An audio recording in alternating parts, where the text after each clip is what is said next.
이어서 목포에서 전해드리겠습니다. 오늘 낮 최고 기온도 35도 이상 올라가는 등 폭염이 계속되고 있습니다. 오늘 강진과 진도 등 전남 18개 시군 지역에는 폭염경보가, 목포와 완도 등 4개 시군에는 폭염주의보가 발효됐고 대부분의 지역에서 열대야 현상도 이어지고 있습니다. 기상청은 북상하는 제8호 태풍 프란치스코의 영향으로 내일 오후부터 모레 사이에 비가 예상돼 일시적으로 폭염이 완화될 것으로 전망했습니다. 신안의 앞배읍에서 변압기 고장으로 새우 양장에 수억 원의 재산 피해가 발생했습니다. 신안군은 지난 2일 0시 40분쯤 신안군 앞배읍 대천리에서 변압기 2대가 고장나 인근 새우 양장 4군데의 전기가 끊겨 새우 양식 새우가 집단 폐사하는 등 2억 8천만 원의 재산 피해가 났다고 밝혔습니다. 피해 허가들은 변압기 교체에 5시간이나 걸리는 등 한전 측의 늑장 대처로 피해가 커졌다고 주장했습니다.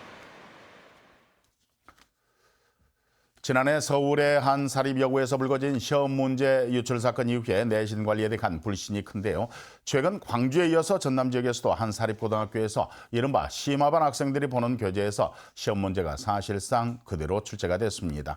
성적 몰아주기가 아니냐는 지적이 일고 있습니다. 손준수 기자의 보도입니다. 지난달 치러진 목포의 한 사립고등학교 1학년 기말고사 수학시험지입니다. 객관식 17문제와 단답형과 서술형 주관식 4문제 등 모두 21문제가 출제됐습니다. 객관식 문항 2개를 확인해봤더니 시중 참고서에 출제된 것과 문항과 보기까지 똑같습니다.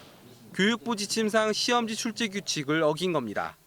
5개 객관식 문항도 참고서에 출제된 것과 비교하면 일부 기호나 숫자만 바꿨을 뿐입니다. 이렇게 출제된 7문제의 배점만 28.7점에 달합니다. 더 황당한 건 이 참고서가 상위권 학생들로 구성된 이른바 심화반 정규 수업은 물론 방과후 수업 교재라는 점입니다. 상위권반을 제외한 나머지 학생들은 보조 교재 없이 수업을 진행해 공정성에 문제가 일고 있습니다. 그리고 문제집이랑 너무 똑같이 내기 때문에 어떻게 숫자만 바꾼다고 이게 달라진 문제가 아니잖아. 학교 측은 출제 교사에 대해 징계를 추진하고 심화반 등 수준별 수업을 폐지하겠다는 입장입니다. 교육과정에 반하는 수업을 지향하고 정상적인 교육과정 운영에 모든 교원이 충실할 수 있도록 지도할 방침입니다. 전남도 교육청도 학교 측을 상대로 진상조사에 나선 한편 다른 학교에서도 같은 사례가 있는지 모니터링을 강화하기로 했습니다.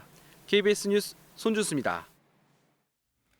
목포시가 추진하고 있는 서남권 수산식품 융복합벨트의 기본 구상안이 확정됐습니다. 이 안에 따르면 서남권 수산물 유통센터 활성화를 위해서 임대료와 지방세를 줄이고 건어물과 젓갈, 전자판매센터의 조성, 포장재 생산과 포장 교육시설 등이 구축이 됩니다.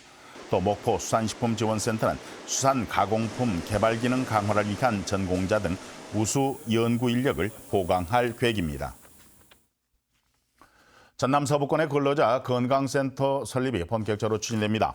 전라남도는 근로자의 건강센터 설립을 위해서 정부에 국비 20억 원의 지원을 요청하고 금속노조, 현대사모지휘회 등 관계기관과 함께 유치활동을 펼치기로 했습니다. 근로자 건강센터는 50인 미만 사업장 근로자들의 산재 예방교육과 건강관리를 전담하는 곳으로 전남 서부권에는 지역센터가 없어 근로자들이 불편을 겪어왔습니다.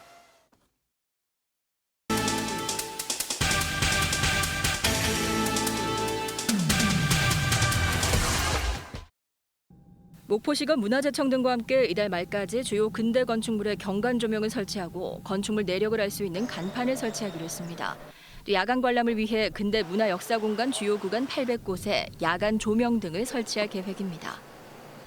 섬해날 주간을 맞아 전남 귀어 스몰 엑스포가 오는 10일 목포 실내체육관에서 열립니다. 귀어 스몰 엑스포는 귀어를 희망하는 도시민이 어촌계와 직접 만나 상담하는 형태로 치러지며 서울과 경기, 부산 등에서 귀어를 희망하는 도시민 300여 명이 초청됐습니다. 해남군이 중소기업에 취업한 청년에게 최대 1년간 월 10만 원의 주거비를 지원합니다.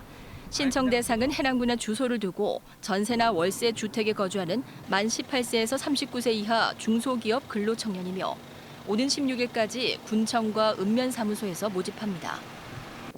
한국수자원공사 진도수도관리단은 가정의 수돗물 수질을 확인해주는 제도인 우리집 수돗물 안심 확인제를 확대 실시한다고 밝혔습니다.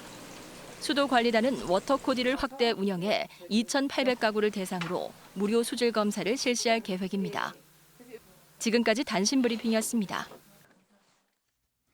정의당 윤소화 국회의원실과 정의당 목포시의위원회가 오늘 목포 평화의 소녀상 앞에서 기자회견을 열고 일본 아베 총리의 도발 중단과 한일 군사정보 보호협정의 파기 촉구를 요구했습니다. 정의당은 아베 정부가 한국의 전략물자 관리 미흡 등을 문제 삼아서 한국을 화이트리스트에서 배제를 했다며 한국과는 안보 협력을 할 수 없다는 뜻을 의미한다며 따라서 한일 군사정보 보호협정은 파기되는 것이 당연하다고 주장했습니다. 오늘 오후 3시 반쯤 무안군 몽타면의 한 도로에서 경운기와 승용차가 충돌해서 경운기에 타고 있던 79살 박모 씨 부부가 숨졌습니다. 경찰은 신호등 없는 교차로에서 승용차가 경운기의 적재함 측면을 충격해서 사고가 난 것으로 보고 있습니다. 목포였습니다.